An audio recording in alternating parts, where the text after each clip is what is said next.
Hi everybody, I'm Gould with Sustainable Pittsburgh. Delighted that you're here. Going up to the big picture, we're all here because the energy world is really wild right now. In my career with Sustainable Pittsburgh, I, like you, have seen things that are remarkable. That if any one of the changes that are happening now in the global energy world were happening 10 years ago, it would have blown our minds. What are some of those things that occur to you that are remarkably different today in the energy world in terms of innovations? How about the shale bonanza? We are international ground zero. How about oil production? The United States remarkably is producing more oil than it imports globally. And our region has some other trends.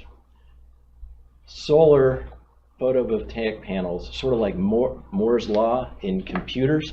The efficiency is breaking barriers that 10 years ago were thought to be insurmountable, and the cost is halving itself every H-A-L-V-E, every few years. What else? Think about, sorry? Transportation, electrification of everything.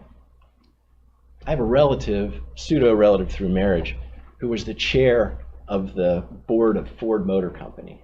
And I was with him a year ago, and I asked the question, why is Ford not the leader in electrification of vehicles? And he had an explanation. He didn't think, he said their studies of the American public wasn't ready for it. Well, Ford just announced within the past couple of months the greatest investment in car electrification. Things are tipping so remarkably fast. Also, access to data. So you've got smart meters on our house now, real-time information about our consumption patterns and our efficiency or inefficiencies in our energy. And this region has historically been a primary leader.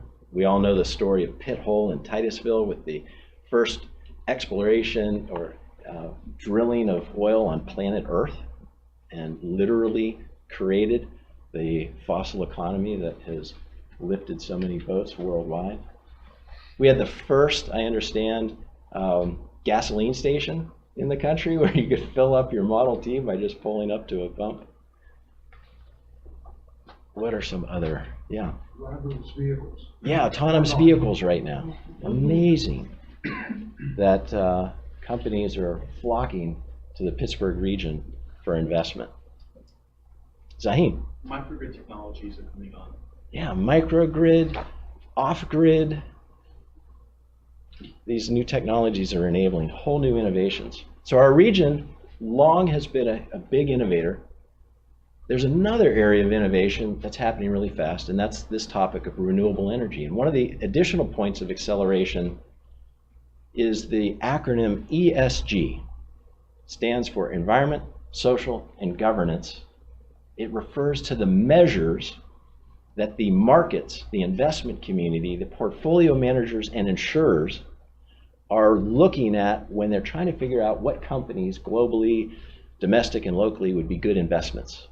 They want to see the performance ESG, environment, social, and governance measures of how they're doing. Whole businesses like Bloomberg Analytics now have rooms like you full of people who all day long are just researching the ESG KPIs, key performance indicators about companies. Because a company's social, environmental, and governance performance now are seen as insights to whether that company is well managed, is looking out over the horizon at trends, and is whether or not they're a good investment. And one of the KPIs relates to energy efficiency, lowering greenhouse gas emissions, and whether a company is buying renewable energy. They are seen as not necessarily environmental actions, but governance actions of whether a company is progressive and thinking long-term about its cost reduction and its liabilities related to carbon footprint. So at Sustainable Pittsburgh, we're working hard to make sure our region realizes, particularly publicly traded as well as private companies, that whether they like it or know it or not, their ESG data is routinely being scrutinized by the investment community. And each company that pays attention and starts to get ahead of and put into motion those actions which raise their scores will have greater access to capital to grow.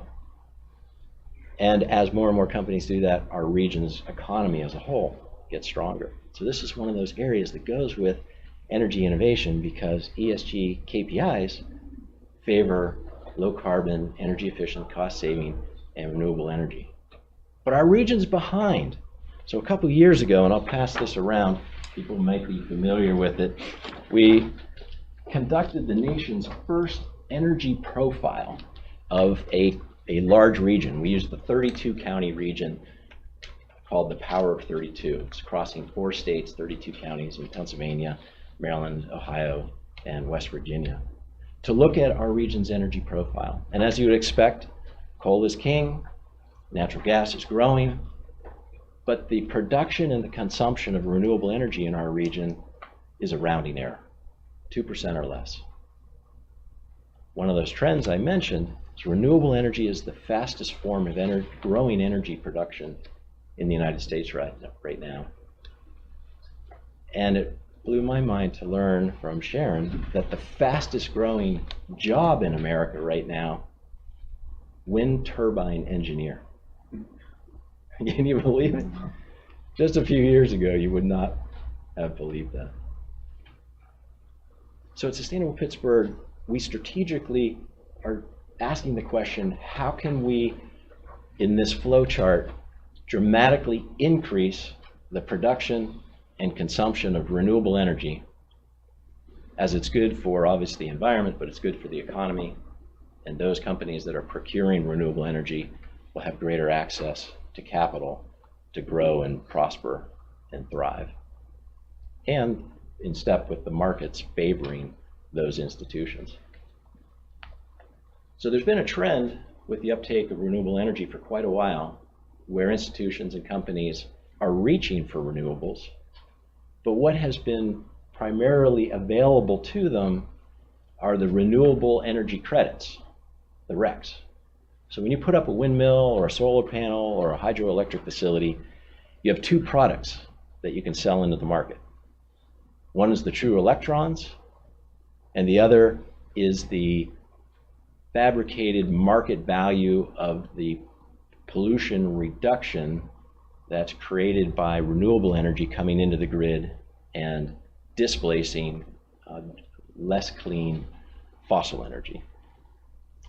And those RECs are traded in the markets across wide territories. So for example, Carnegie Mellon, because consumers, their students, their clients, in a sense as a business, want their college to have high ESG type scores in comparison to other colleges, CMU has reacted by having 100% renewable energy. They, like many institutions, are achieving that by buying the RECs.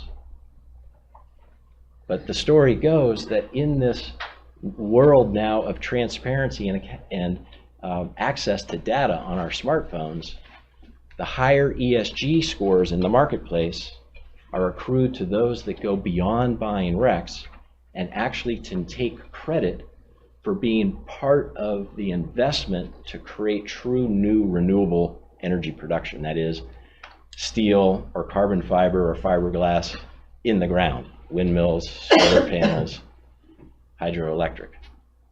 So institutions like CMU and some of the biggest companies in the world, even Amazon coming here potentially to our region, has proclaimed 100% renewable energy strategy, leapfrogging beyond the purchase of RECs to actually investing in long-term power purchase agreements such that they can take credit for the creation, the development, the installation of new additive or additional renewable energy sources.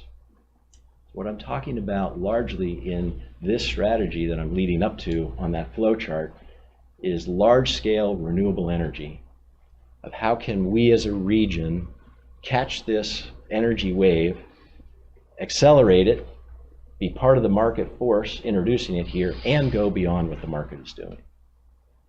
So the market is moving some of the biggest companies. Last 2 weeks ago, Fifth Third Bank, I think out of Cleveland, announced 100% renewable additional energy procurement long-term power purchase agreement that I think has led to building the largest solar farm to date in America.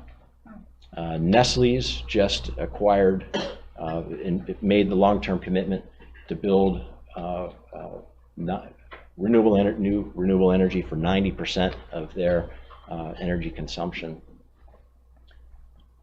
So the market is beginning to bring that on through the higher optics of scoring of performance for companies. But one of the things that the market won't naturally do is reach for the highest bang for the buck by aggregating multiple companies to go in it together.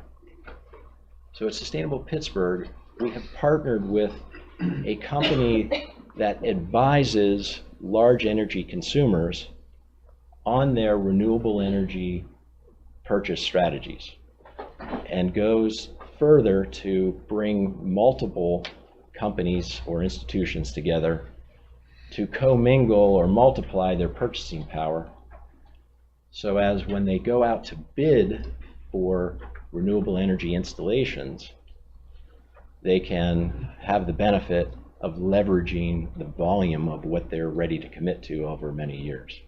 So this company, its name is Customer First Renewables, and it did this in Boston with a nonprofit similar to Sustainable Pittsburgh called A Better City, ABC. And together, ABC with Customer First Renewables put together a long-term power purchase agreement based on a request for proposals among 3 institutions.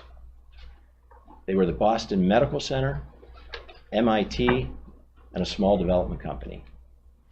And that was a year and a half ago. That 20-plus year power purchase agreement led to the creation of a new wind farm or solar farm in North Carolina at 620 some acres, over 60 megawatts. If we had such an installation or 2 or 3 in our region, be they hydroelectric on our rivers, more wind farms on our Allegheny Ridge, large solar farms on our brownfields, be they close or a little bit further out within our larger region, or even distant in North Carolina, we could move those small spaghetti lines representing that rounding error of renewable energy that's produced and consumed in our region. So the project is called Renewable Energy for the Power of 32. Its intent is to create the gravitas of branding of benefit to our 32 county region with Pittsburgh in the center, and to afford companies an opportunity and the technical assistance to determine their true renewable energy strategies to be able to reduce their cost over the long haul, increase their ESG performance scoring, reduce their greenhouse gas footprint, and have access to assured pricing over a 20-year sum period. So at present, we've been meeting with some of the largest energy consumers in our region, starting that conversation. Many of them already are deep into this one way or the other, because following the market forces, their clients and their investors are expecting, be they students at our universities or banks or BlackRock, for example, are expecting this type of performance. So coming full circle and concluding my short remarks, this is among some of the biggest energy trends of our times. That's extremely exciting.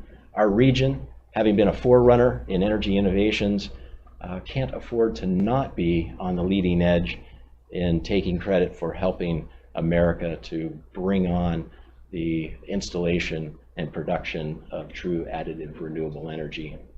So despite what's going on in Washington, where we're a little bit asleep at the switch in terms of energy innovations, regions like Southwestern Pennsylvania, Power 32, and progressive companies, colleges, universities, municipalities, and authorities like you are moving quickly to both reduce their consumption of energy, conserve energy, and move to true new renewable energy. So I'll stop there. I'd be happy to, wherever we sit at tables, have a conversation with you. This project seeks to connect with the largest of the energy consumers in our region to aggregate a long-term power purchase agreement that leads to the creation, be it solar, wind, hydroelectric, or perhaps even landfill methane recapture. Thank you all so much. All right.